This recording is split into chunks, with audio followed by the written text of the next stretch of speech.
कपडे कोणते घ्यायचे, कोणता रंग घ्यायचा, कोणता ट्रेंड चालू आहे, बरोबर ओळखलं. करेक्ट, एकदम करेक्ट. मी कोण आहे? सुपरमॅन. सुपरमॅन कोण असतो? ओवीचा बाबा. ओवीच्या बापाला माहिती नसेल की ओवीला काय आवडतं आणि काय नाही ते. इतकी वर्ष मीच आणलेत ना तिच्यासाठी कपडे, मला माहिती.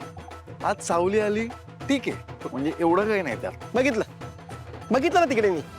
तू सगळे कपडे तू सिलेक्ट केले होते ना, एका फटक्यात रिजेक्ट केले सावलीवरी मी. ती करणारच रिजेक्ट. तिला कुठे आवडतो मी? कर ना ग, नसतं आपलं. ओवी काय बोलते माहितीये ना? ओवी बोलते की माझ्या बाबांचे चॉईस सगळ्यात बेस्ट चॉईस असते.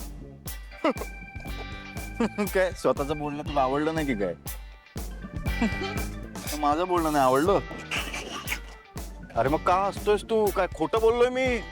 ओवी खोटं बोलते. काय खोटं बोलते? ऍक्च्युली ती तुला तोंडावर सांगू शकत नव्हती, काय? पण तिला दुखवायचं नव्हतं. ती तुझं चॉईसचं कौतुक आहे ना, ते तुला वाईट वाटू नये म्हणून ती करत होती. पण ती मला त्या दिवशी बोलली की बबलू काका, बाबाची चॉईस आहे ना एकदम बोर आहे, नाही आवडत मला ती चॉईस त्याची. काय चॉईस आहे त्याची? ओवी बोलली की तू बोलतोयस? ओवीच बोलली. तू शपथ. खोटं वाटतंय ना? घरी चल, तिला विचार. लागली पैस? हा लागली पैसे. हा चल. चल. काय ते सावलीवणीला घरी सोडूया ना.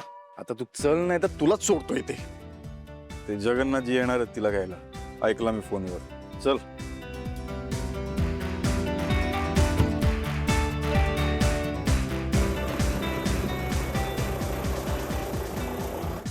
हो बाबा, हो झाली शॉपिंग. मी मॉलच्या बाहेरच आहे.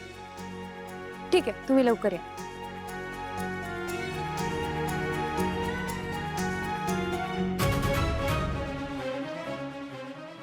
ओवीचे कपडे? आमच्या बॅग्स एक्सचेंज तर नाही ना झाल्या? अरे देवा, आता काय करायचं?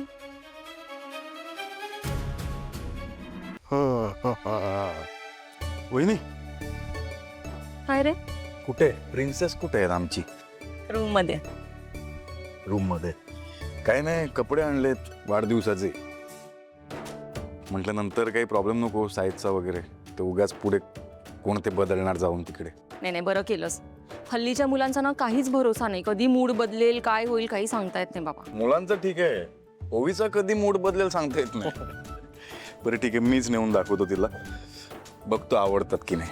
बरं ऐक, ती माझ्या रूम मध्ये, तुझ्या नाही. तुझ्या रूम मध्ये? का? अजूनही रुसली आहे माझ्यावर? खूप जास्त.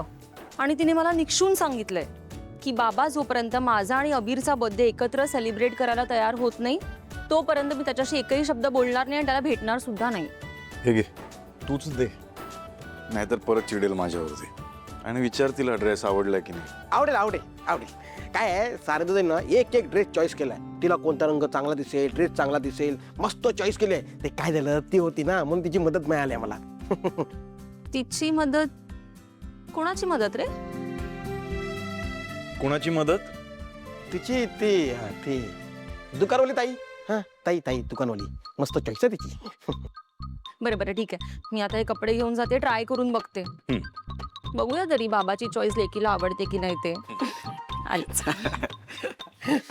दुकानातल्या ताईने वाचवलं तुला, नाहीतर त्याच दुकानात परत जावं लागलं असतं. का? कारण रागाने मी तुझे कपडे फाडले असते ना. सारंगला 5 फोन केले, फोन उचलत नाहीये ते. यांना ना वेळेवर कधी फोन उचलायचाच नसतो माझा. अगं बिझी असेल कुठेतरी, करेल तुला कॉल बॅक. हो शांत तू. शांत हो? बाबा शांत कशी हो? हे सगळं तुमच्यामुळे झालंय. अगं मी काय केलं आता? नाहीतर काय, किती वेळ थांबले होते मी मॉलच्या बाहेर, तुम्ही आलात नाहीत वेळेत, म्हणून मला रिक्षाने इथे यावं लागलं. अगं मी सावली पण मी तुला आधीपासून म्हणत होतो मी तुझ्या सोबत येतो म्हणून, पण तू माझं ऐकलंच नसतंस.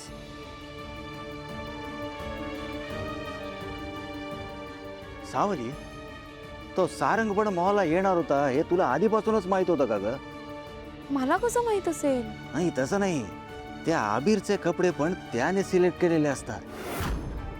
योगायोग असू शकतो, पण एवढा नाही. व्यंकटेशजी मला ते वाटेत भेटले होते. मी काय म्हणतो, आता तो तिथे कसा आला, का आला, काय काम होतं, ह्यापेक्षा आता पुढे काय करायचं ह्याचा विचार करायला हवा ना. तेच तर. बाबा हा. तुम्ही प्लीज प्लीज एक काम करा, तुम्ही ते ओवीचे कपडे घेऊन तिथे जाऊन देऊन या आणि अबीरचे कपडे इथे घेऊन या. वेडीस का, मी नाही जाणार, मी कशाला जाऊ त्यांच्या घरी. नाही नाही, मला नाही जाणार. बाबा काका काका एक मिनिट, मी काय म्हणतो, आपण दोघे पण त्यांच्या घरी जाऊ. अरे नाही नाही, तुम्ही गाडीतच बसा, मी त्यांच्या घरात जातो, कपडे एक्सचेंज कसे झाले ते एक्सप्लेन करतो आणि कपडे घेऊन येतो. हे चालेल? हा, हे चालेल ना, हे चालेल. थांबीन मी गाडीत बाहेर. चालेल, मी ओवीचे कपडे घेऊन येते. हा चल.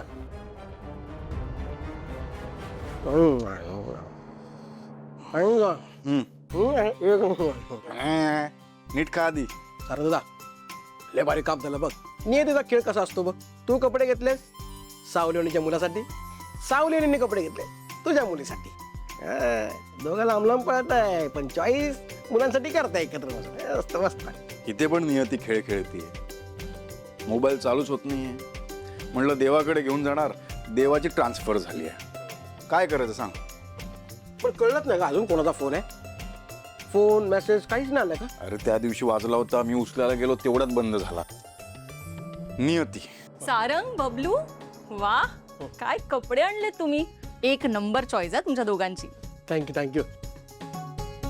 बोललो होतो ना मी. बोललो होतो याला आवडणार म्हणजे आवडणार. चॉईस कोणाची आहे? मग खूप आवडलेत तर कपडे. काय म्हणाले माहितीये, अबीरला हे कपडे खूप मस्त दिसतील. अबीरला? हो, अबीरला. काय? कारण तुम्ही आणलेले कपडे ओवीचे नाही अबीरचे. बोललो होतो ना तुला बघ म्हणून. का नाही बघितलंस तू? आता मला एक गोष्ट खरं खरं सांगा, तुमच्या बरोबर शॉपिंगला सावली होती ना?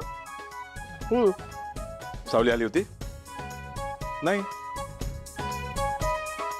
सावली नाही आली. नाही.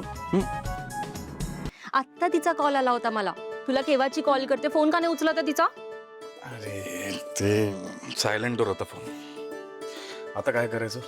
काही टेन्शन घ्यायची गरज नाही. तिचा तो नवरा व्यंकटेश येतोय कपडे एक्सचेंज करायला.